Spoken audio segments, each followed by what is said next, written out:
In today's video, we're going to show you how you can add an average line graph in Microsoft Excel.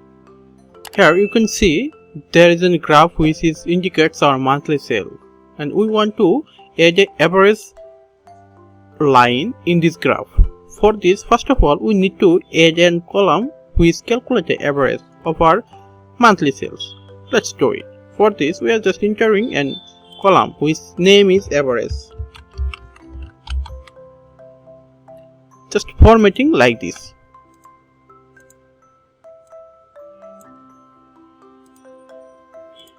Okay, now calculate the average sale per month.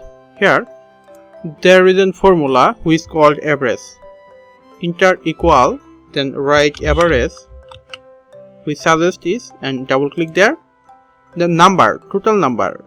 This is our total number. And now close the bracket. This is our average sale, and if you drag it to the last, then you can see that there is an error. Let's fix it. First we are clearing the cells. Write again average,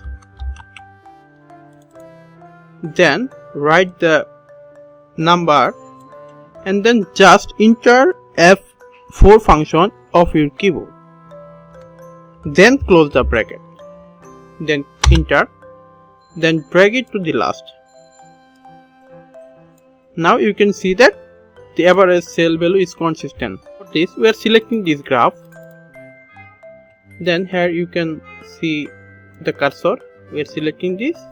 Here there another bar appear which is color is this, and this is average. We want this as line graph, so we are clicking there and go to change chart type. Here's the combo, and there is an average name. Here we are selecting the line graph. Now you can see a preview. Click OK. Now you can see that the average sale is 104.75. This is indicating our average sale.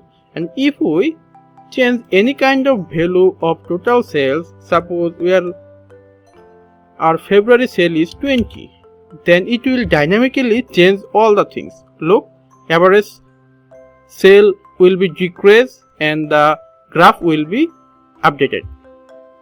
Look, this is how we can use an average line graph in Microsoft Excel. Thank you for watching the video.